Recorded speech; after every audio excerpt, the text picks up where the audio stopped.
Depuis le 5e siècle avant Jésus-Christ, les médecins qui entrent dans la profession font un serment qui remonte à la Grèce antique. Celui-ci guide-t-il toujours la pratique médicale en ce qui a trait au nouveau paradigme de l'aide médicale à mourir?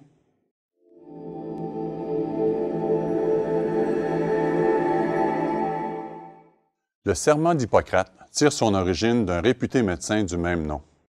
Voici ce que dit un extrait de ce serment. « J'utiliserai le régime pour l'utilité des malades, suivant mon pouvoir et mon jugement. Mais si c'est pour leur perte ou pour une injustice à leur égard, je jure d'y faire obstacle.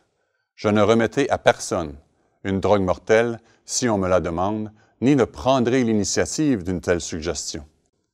De même, je ne remettrai pas non plus à une femme un pesser abortif. C'est dans la pureté et la piété que je passerai ma vie et exercerai mon art. » Bien sûr, de nos jours, les médecins sont régis par des codes de déontologie propres à chaque pays ou territoire. Alors que dans plusieurs établissements, de nombreux jeunes médecins prêtent encore ce serment, ou d'autres semblables, les gouvernements considèrent ou adoptent des lois permettant de mettre fin à des vies. Dans certains cas, il est même requis qu'un médecin administre un traitement qui entraîne la mort. De telles lois permettent ou forcent le personnel soignant à étendre ses services, passant de l'assistance au malade en vue de sa guérison à l'assistance au meurtre de cette personne.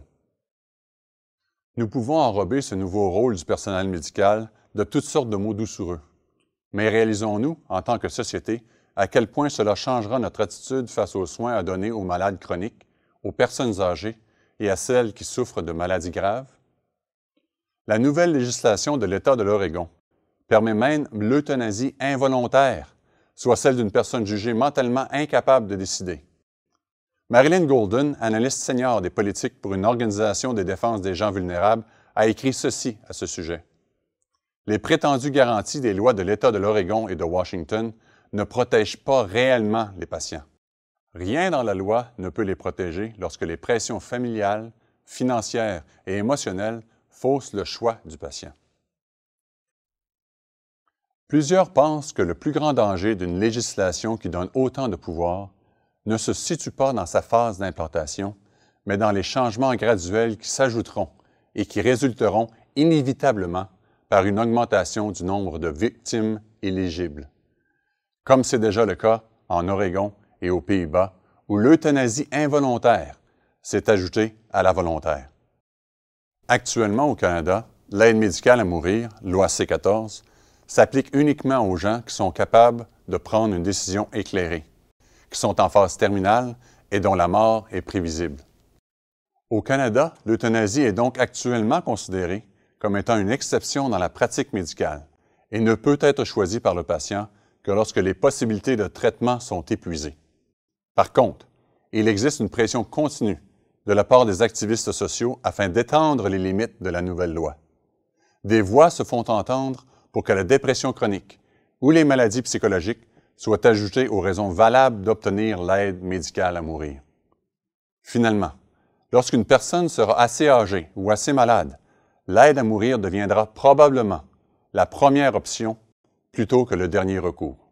En Belgique et aux Pays-Bas, de telles lois s'appliquaient uniquement aux personnes souffrant de maladies en phase terminale.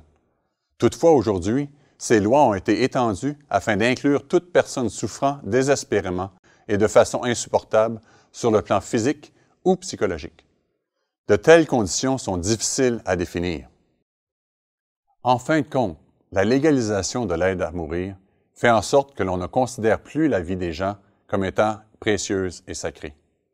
Cela réduit la valeur de l'être humain et permet à la société d'en venir à justifier la fin de la vie des personnes âgées, des malades chroniques, de ceux qui sont improductifs et indésirables. La société ne doit pas ainsi déprécier la vie humaine. Elle ne doit pas non plus déprécier la contribution de chaque être humain, y compris les malades et les handicapés. Lorsque vous découvrirez votre ultime destinée, vous apprécierez la vie à sa juste valeur. Ici Marc Arsenault pour Point de vue du monde de demain. Abonnez-vous et cliquez sur la cloche de notification pour recevoir un avertissement de nouveaux contenus. Visitez notre site Internet mondedemain.org pour lire ou télécharger des articles et des brochures et pour regarder nos émissions télévisées.